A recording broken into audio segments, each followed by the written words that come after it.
ಘನಾಕೃತಿಯ ಮೇಲ್ಮೈ ವಿಸ್ತೀರ್ಣಗಳು ಮತ್ತು ಘನಫಲಗಳಿಗೆ ಸಂಬಂಧಪಟ್ಟಂತೆ 13ನೇ ಪ್ರಶ್ನೆಯನ್ನು ನೋಡೋಣ ಮಕ್ಕಳೇ. ಸಿಲಿಂಡರ್ನ ಒಂದು ಬದಿಯಲ್ಲಿ ಶಂಕುವಿನ ಆಕೃತಿಯನ್ನು ಮತ್ತೊಂದು ಬದಿಯಲ್ಲಿ ಅರ್ಧಗೋಳವನ್ನು ಜೋಡಿಸಿ ಒಂದು ಘನಾಕೃತಿಯನ್ನು ಚಿತ್ರದಲ್ಲಿ ತೋರಿಸಿರುವಂತೆ ನಿರ್ಮಿಸಲಾಗಿದೆ. ಸಿಲಿಂಡರ್ನ ಒಂದು ಬದಿನಲ್ಲಿ ಶಂಕು, ಇನ್ನೊಂದು ಬದಿನಲ್ಲಿ ಅರ್ಧಗೋಳವನ್ನು ಜೋಡಿಸಿ ಈ ರೀತಿ ಘನಾಕೃತಿಯನ್ನು ಮಾಡಿದ್ದಾರೆ ಅಂತ ಮಕ್ಕಳೇ.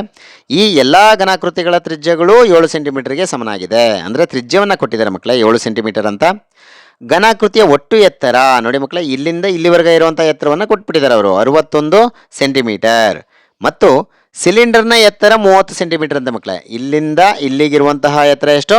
30 ಸೆಂಟಿಮೀಟರ್. ಇಷ್ಟನ್ನು ಕೊಟ್ಟಿದ್ದಾರೆ ಮಕ್ಕಳೇ.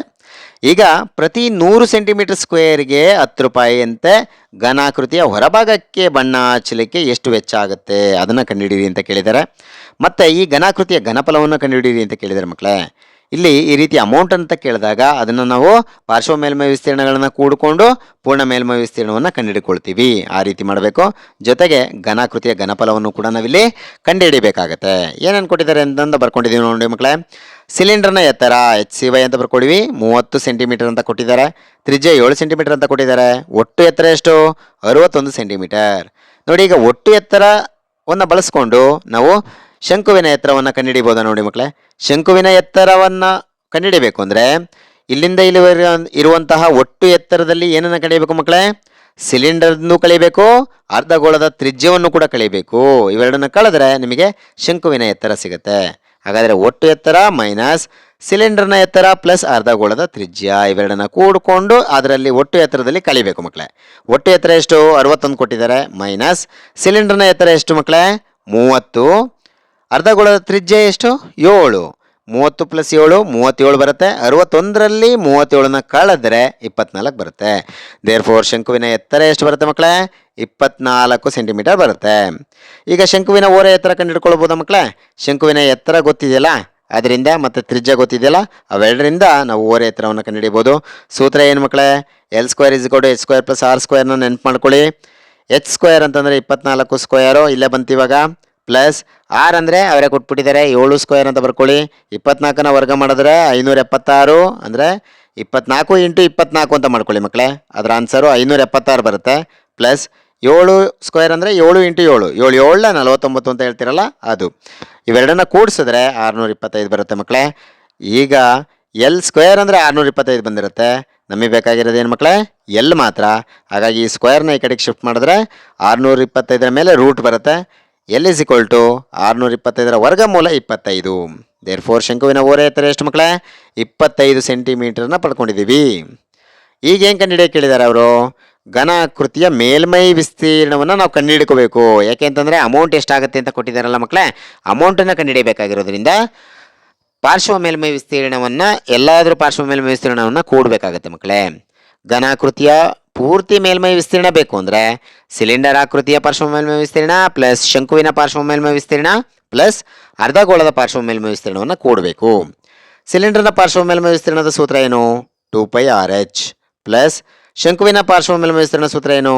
πRL ಪ್ಲಸ್ ಅರ್ಧಗೋಳದ ಪಾರ್ಶ್ವ ಮೇಲ್ಮೈ ವಿಸ್ತೀರ್ಣ ಸೂತ್ರ ಏನು? 2πR². ಸರಿನಾ ಮಕ್ಕಳ?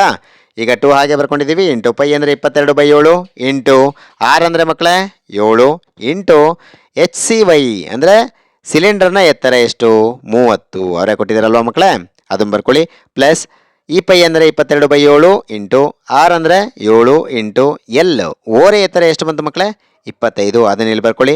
ಪ್ಲಸ್ ಎರಡನ್ನು ಹಾಗೆ ಬರ್ಕೊಂಡಿದ್ದೀವಿ. ಇಂಟು ಪೈ ಅಂದರೆ 22/7 ಇಂಟು ತ್ರಿಜ್ಯ R ಅಂದರೆ 7 R² ಇರೋದ್ರಿಂದ 7 ಇಂಟು 7. ಓಕೆನಾ ಮಕ್ಕಳ? ನೋಡಿ, ಇಲ್ಲಿ 7 ಮತ್ತು 7 ಕ್ಯಾನ್ಸಲ್ ಆಗೋದ್ರಿಂದ 22 44 ಇಂಟು ಈ 30ನ ಹಾಗೆ ಬರ್ಕೊಂಡಿದ್ದೀವಿ. ಪ್ಲಸ್ ಈ 7 ಕ್ಯಾನ್ಸಲ್ ಆಗೋದ್ರಿಂದ 22 25ನ ಹಾಗೆ ಬರ್ಕೊಂಡಿದ್ದೀನಿ.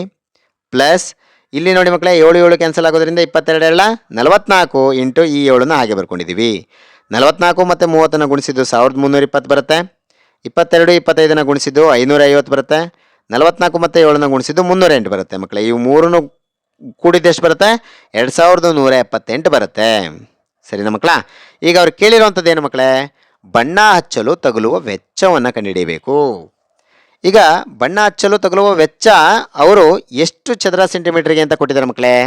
1 ಚದರ ಸೆಂಟಿಮೀಟರ್ಗೆ ಅಂತ ಕೊಟ್ಟರೆ ಹಾಗೆಯೇ ಆ ಅಮೌಂಟನ್ನ ಗುಣಿಸ್ಬಿಡ್ಬೇಕು ಮಕ್ಕಳೇ, ಘನಾಕೃತಿಯ ವಿಸ್ತೀರ್ಣಕ್ಕೆ ಗುಣಿಸ್ಬಿಡಬೇಕು. ಆದರೆ 100 ಸೆಂಟಿಮೀಟರ್ ಸ್ಕ್ವೇರ್ಗೆ 100 ಸೆಂಟಿಮೀಟರ್ ಸ್ಕ್ವೇರ್ಗೆ ದರ ಎಷ್ಟು ಮಾಡಿದ್ದಾರೆ ಅಂತ ಒಂದೇನು ಬೇಡ ಮಕ್ಕಳೇ, ಇಲ್ಲಿ 100 ಸೆಂಟಿಮೀಟರ್ ಸ್ಕ್ವೇರ್ಗೆ ದರ ಎಷ್ಟು ಅನ್ನೋದನ್ನು ನಾವು ಹೆಂಗೆ ಬರ್ಕೋಬೇಕು ಅಂತ ನೋಡೋಣ ಮಕ್ಕಳೇ.